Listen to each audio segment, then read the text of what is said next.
Magma is back on air, and it's an incredible pleasure to host this time Mr. Gerd Janson. Welcome, it's definitely a pleasure. I mean, you're one of those DJs that you have to love, actually. It's very kind of you to say. It's true, you know it's true, don't be too humble. Humble is okay, humbleness is okay, but too humble maybe it's too much. But I would like first to start not with music, because there is one thing we share, which is political sciences. Ah, yes. We both have a degree in that, and I don't know about you, I've never used that for my working purposes. Me neither. So, because, I mean, nowadays you have to mix politics with music, right? Mm-hmm. Yeah. Or music with politics. And I think in a way it always has been like that, you know, because if you go back in, I think almost every political writing since the Greeks, it says that everything is political, you know, Sure. like the definition of politics is basically that. So, yes, but I never made it too much of an influence on when I was still writing about music, because I always felt music is more something that you feel or that makes you feel certain things. So, yeah, and the other thing is more thinking than feeling. So in a way you knew that music was going to be your life. No.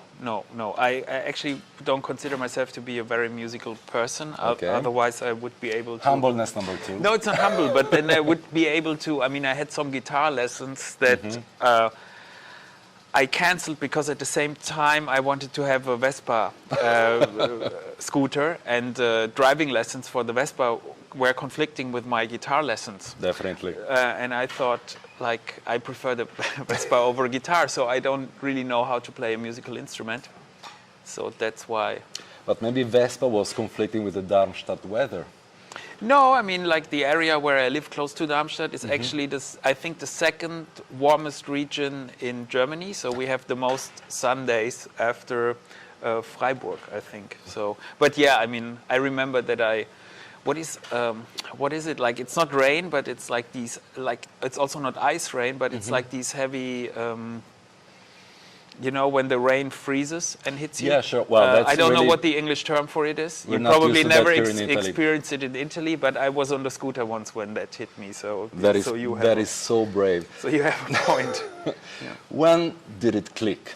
If it was about music, especially if it was about dance music, which is maybe something different. I mean,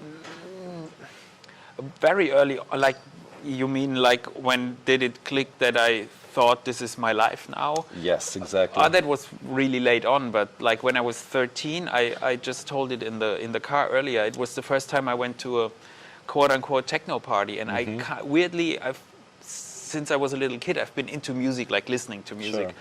But I know you love Neil Young, for instance, if yes, I'm not wrong. Yeah. How do you know? I'm doing my homework. Yeah. But I was never too much interested in actually going to concerts. No offense to any musicians or live things, but I always liked the dynamics of a party more. So I also never really liked to listen to live recordings. I always liked the studio recordings. So I think I naturally gravitated towards music being played from a medium. And then I remember that I liked the dynamics of whatever you want to call it, a rave or a dance party, because you could take part. It was a communal experience, and you took part in something, you know. And also, I guess that this thing brought you to Frankfurt, because I mean, in order just to get the records, maybe you had to travel there in the like big city of the area. Yeah, and you mean back at that time, you had like record shops almost in every town in that area where I was living, and it was also a really big thing in schools to have like tapes from DJs, and it was the cool thing to do. It was before PlayStation and Netflix, so home entertainment was still on VHS cassettes, you know, on video cassettes. So it was more boring to stay at home than to go out. So, you know, that's why kids were on the streets and then in the clubs. So. Yeah, but well, I started to collect music then, records. What about these DJ cassettes? Do you remember the name of the DJs, or at least the parties? I mean, there was a really popular, I mean, some DJs sold the tapes back then, but they Sure. were quite expensive. Yeah. So, but we had like shows on public radio. It was like in Frankfurt on the radio station every Saturday night from 9 till I think midnight, and it was called HR3. That was the name of the station, and it was the show was called Club Night, and you had people like Sven Feth playing there. But it was a rotation of DJs. So another DJ, for instance, was Lady D, and she was like a lady, as the name implies, but she was playing hip hop and R&B. So you had every Saturday a different type of music or format, and you had like techno with Sven Feth, but you also had R&B and hip hop. So yeah, and those tapes then got recorded and later traded on the schoolyard. Yeah. At a certain point, you had to make like a choice, probably, because techno is one thing, hip hop is another thing, house was even maybe another thing. Yeah. That is true. But like I used to, even before I was DJing 5 times a week, I was going out 5 times a week. So I was going, for instance, like one of the most popular house parties at that time was on a Monday night. So I went there, and on Thursdays I went to the same club to hear acid jazz and later on jungle things, you know. So That's I always another thing we share. Yeah, I always liked. It sounds like a cliche, but I liked everything, you know. I kind of still do. So yeah. I think that we actually don't share that much is Philip Roth. I know you love him as a writer. Yeah, you don't. I never got into the lament that much. Yeah. My fault, probably. But that means actually that writing was another part of the whole package. Yeah, It wasn't just about music. I mean, I think nowadays it's really not cool to like Philip Roth anymore because he you know, he's like this old white man and like weird. Slightly controversial sometimes. Yeah, it was like, I mean, borderline #MeToo kind Sure. of topics, you know, old man falling in love with young women. But that was not so much that I liked the topics he was writing about or that I could relate to that. I'm not that old yet. But I think his way of writing or his way with words, that always was like, really impressive. And I still think Portnoy's Complaint is one of the funniest books ever, you know. When you started to write, to which extent the style of writing was important? There were, I mean, no one will know these people outside of Germany probably, but there were a few writers in German music magazines that I kind of gravitated towards. And one half of them for like a German music magazine called Specs was like really influenced by academic discourses, you know, so they tried what they learned at university, Sure. they tried to put it in music writing, and I kind of gravitated towards that, but I liked the writing of the other half of people more that also visited the same university courses, but tried to write in a more kind of fan style, you know, like trying to be a bit witty or trying to be. You were one of those. Yeah, I tried to. I copied them. So Well, you succeeded. I mean, at the beginning, journalism was a big thing for you, even Yes. before becoming like the party DJ, the professional party DJ, as you because mentioned before. like I said, I wasn't a musical person, so I thought the only thing I can. At that time, it was also very much about this. Hey, everyone, do it yourself. You know, you were doing things in the scene for the scene, and I thought, okay, the only thing I can kind of contribute is maybe write about the records. And I was genuinely interested in the art, so to speak. You know. When did you get bored with journalism? If you get bored. I mean, at one point, I mean, you tell me, you've been doing it for a longer time still than doing- than I ever have. So, you know, But I want to hear you. you're probably sitting here thinking about what you should have for dinner instead of, you know. No, not exactly. I didn't really get bored of it. I mean, that was part of it. That at one point I had interviewed almost all my heroes. Sure. But it was more that I started running a label. I DJ'd more and more. I started doing remixes. So this DIY aesthetic moved from writing about it, then actually and thinking about it, then actually doing something. And I think at one point there is this conflict of interest. You can't really be a critic anymore if you're the subject. You know, if you're too active in the scene, because then Sure. there are conflicts and you have to be rude to people that you don't want to be rude to when you say that their record is not nice, and then you meet them at the party, like, you know, all kinds of weird things. And then I thought it's becoming more and more incompatible. So, and of course, DJs get a slightly better hourly wage than writers. Slightly. So it became my livelihood. So yeah, I decided to go with that. There's an interesting story about Neil Tennant from Pet Shop Boys. Actually, he was a music journalist before becoming a pop star, and he started to be a musician because he was interviewing people and he was thinking, he's an asshole, I can be better than him. Have you ever thought something like this while interviewing someone? I don't want the names, obviously. I had, I wouldn't give you the names. I had the asshole part, but I never thought I'm better than the asshole. So, you know, that's why it took longer for me to start. It was more like you know, but I guess that's for every type of journalism, or even if you're a psychologist or whatever, if you talk to people, you meet so many different characters, and some people are nicer than others. So it was more like that. But of course you have that if you're a really big fan of someone, and then you, to this day, people make up their minds like, oh, I'm a vegan.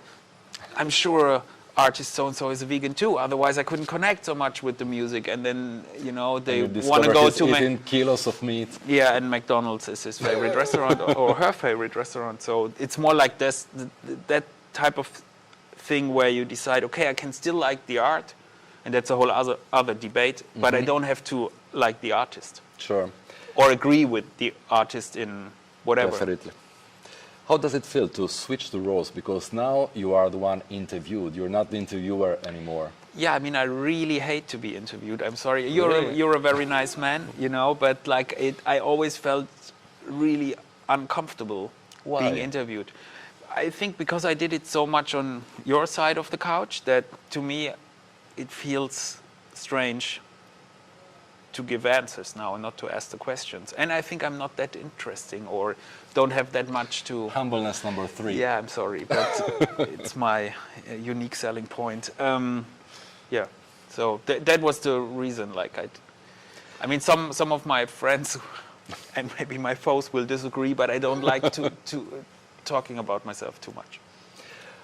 Talk about the life of the DJ nowadays. Well, it's the usual story. It's not as shiny as it looks. It's not as easy as it looks.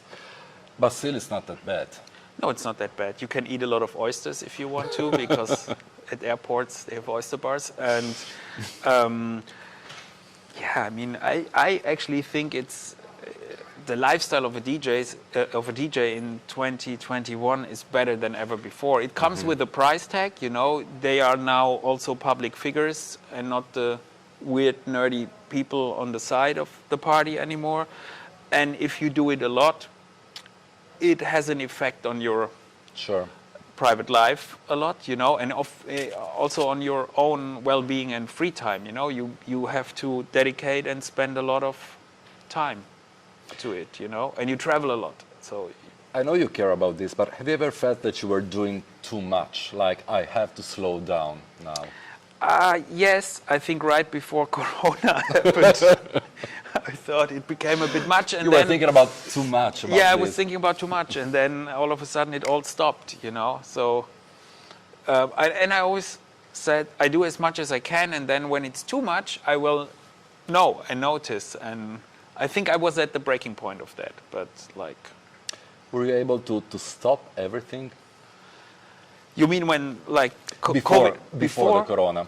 Like, okay, I realize I'm doing too much. Maybe I have to stop for like a month, 2 months. I stopped for a month. I had, like, in the beginning of the year, I always had a month off. And then was COVID, it was February, and then COVID happened. So I thought, yeah, maybe I should have switched a month.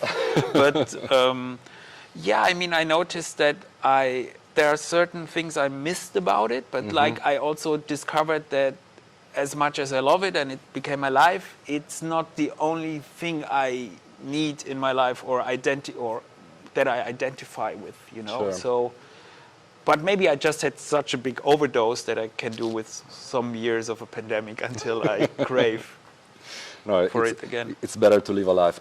Yeah. Going slightly back, there was a time when minimal techno was like conquering the world, and it looked like all the club nights had to have like the same sound. Yeah. How were you feeling at that time? You were never the one sound guy. No, I was never the one sound guy, and especially, I mean, if we talk, it depends on for some people, minimal techno is Robert Hood and Steve O'Sullivan and Daniel Bell and that type of stuff. But I think you mean more the pop minimal that became really huge and big. Yeah, I couldn't really, no offense again to the protagonists of that scene, but I couldn't really relate to it. At that time, I was so deeply immersed in collecting old house records, you know, with organ solos in it, that it was maybe, you know, always, if something becomes the mainstream sound, there's always an opposition. And because I was younger back then, so I felt like I'm in opposition of that. I mean, nowadays I think I wouldn't care. You just do. I mean, now in hindsight, I sometimes discover records from that area that back then annoyed me, and now I kind of can shake hands with them, you know. Well, today being eclectic is the mainstream in a way. Yes, that's maybe why I'm slowly turning into a tech house DJ these days. So that's great. Again, that's so opposition. Again, opposition. So, yeah. Which were the DJs that were the most influential to you? Not the sound, the attitude. I mean, mostly like local people, like Atta from Playhouse and Robert Janson, and then a guy who's became also a friend of mine, Thomas Hammann. I made a mix CD for Robert Janson with him. Well, he's responsible for the running back naming, right? Yes, that too. Yeah, but I think except for like tapes from the internet, where where once it was possible to hear all these old recordings. It's someone like Theo Parrish maybe, because that type of eclecticism, especially in the first few years where I heard him, I could really relate to it, because it always kept the dance floor going, you know. It was like trying to connect the dots between records that might have nothing in common, but without losing the groove. Well, sometimes Theo is challenging the dance floor. That is the later Theo. I'm talking about the early, sorry Theo, I'm talking about the young Theo Parrish, when I heard him like the first times. So that was, because back then I think he was also still more influenced by this Chicago type of DJ school, and of course he turned into this larger than life artist, and more power to him, but back then it was very undiluted. What about you? Did it ever happen that you were in willing of challenging the dance floor? No, not really. Too humble? No. I think I'm maybe too shy. I don't know. I don't like it when people leave. So I never, I'm a bit too scared maybe. Like if I play long, I of course play different type of things, but I never had this kind of, oh, let's educate them, thing. I always try to maybe be a bit more homeopathic. Is that a word in English? If you try to kind of fool them a little bit instead of breaking it over their head, How huge is the difference between playing in front of a crowd of 500 and 5,000? Because now you know the difference. Now you're used to both. Yeah, in the beginning, the 5,000 thing really scared me, because I was like, oh God, what do you play to, And now it's the other way around. Now I'm frightened if I play for smaller. Really? Yeah, because I think it's more intimate and more direct, and I feel more on display then, and than in large crowds, After all these years, you're still frightened? Yeah, of course. I can't believe this. Yeah, but I think I still kind of care. I get paid to play at the party, so I want everyone. Surprise. Yeah, but I want everyone to have fun. So I'm scared that I fuck up, or that I don't find the right mix of music, or So this is the thing. I feel like you have a responsibility. That's why I think a DJ is not an artist if he considers himself to be a DJ first and foremost. Statement. No. That's a long discussion. So you could write an essay about it, and I write an essay about it, and then we compare it. But Yeah, I think it's more a service to the. Are DJs nice people, average? Yes, of course, nicest people you will ever meet. you Well, you tell me I could agree. Yeah, I mean, definitely. yeah, okay, good. Yeah, like all kinds of you have like in every kind of profession you have nice people and maybe not so nice people, you know. And some people have a good day and some people have a bad day. Yeah. Well, you gave up with journalism for reasonable things, but maybe consider that you write so well, you should write a book about this whole clubbing thing. Yeah, but I think all those clubbing books have already been written in German at least, and then and then I would be like a whistleblower if I would write, if it should be The real deal. the real deal, you know. So I think we have to wait until I retire, and I don't know if I can. I mean, it's a difference between writing a portrait about an artist and writing a book that is interesting from start to finish. So I don't know if I'm good with literature. No secret DJs coming from you. No, never. No, nothing like that. No. What do you feel that you still miss as a DJ? Maybe challenging people more. It's up to you. I mean, Yeah. Theo started to do it. Now it's Yeah, up maybe to I you. should get inspired by the Theo Parrish of nowadays and try to do the same thing. But then there is already Theo Parrish, so I rather do me. Still, Yeah. number 2. Yeah. Do you see yourself DJing in like the next 30 years? No. No. What are you going to do? to? In 20 years, whatever. I mean, I don't know. Maybe I really like making espresso, so maybe I become a barista, and instead of serving music, I serve espresso and ristretto. That's great. Stuff like that. Gerd, thank you so much. Thank you. It's been a pleasure Thanks to talk for with having you. me. Thank you.